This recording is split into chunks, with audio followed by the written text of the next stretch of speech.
on Kashmir, actually we have done, I think, a good job solving most of it. I think removing Article 370 was step number one.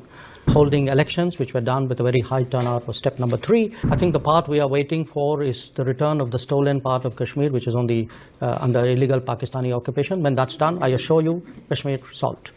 Take a gentleman here on the aisle. Yep. My name is Nisar. I am an author and a journalist. Let me make you a little nervous, Your Excellency. Thank you very much for your dissertation. Yeah. Kashmiris are up in arms because India is occupying Kashmir illegally. That's the reason why they are protesting. Now, given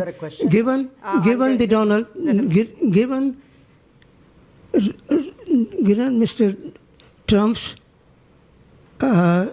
zeal for striking peace and peace deal, can Narendra Modi use his friendship with Donald Trump to solve out the problem of Kashmir?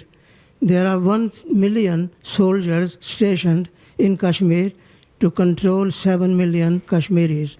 So what are you going to do about the Kashmir problem? Okay. You haven't spoken about. Can we just capture the question there? Thank you. Look, on Kashmir, actually we have done, I think, a good job solving most of it. I think removing Article 370 was step number 1. Then restoring growth and economic activity and social justice in Kashmir was step number 2. Holding elections, which were done with a very high turnout, was step number 3.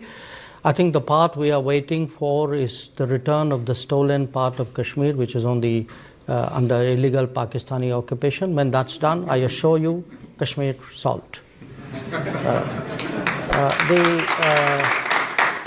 The second question, Global South. You know, look, there are different ways of looking at it, and I give you a perspective.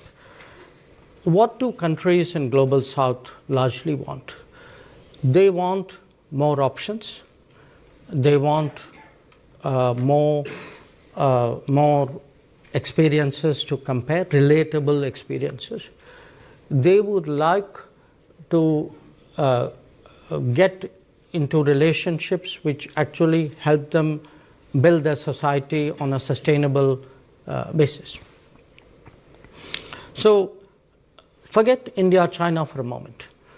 I think what is happening and is that much of the Global South in the previous decades had very limited options.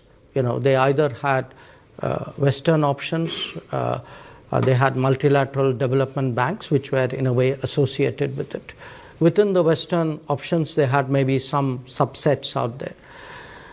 Then at some point, they had Soviet/Russian options. Then you had a set of China options.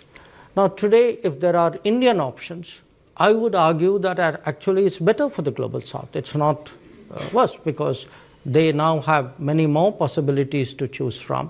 They will be in a position to evaluate which of these options and which of these relationships somewhere fit into their growth aspirations.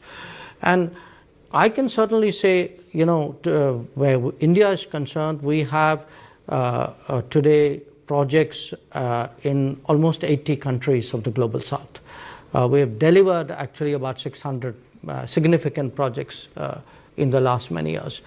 And I do think that by doing so, I mean, obviously the partner country is benefited, but it also strengthens the hands of the partner country in dealing with other relationships. So I would not put this negatively at all. In fact, just like I say for India's positioning, a multipolar world is helpful, I think for Global South as well, I think a multipolar world is helpful, and it actually increases their negotiating ability.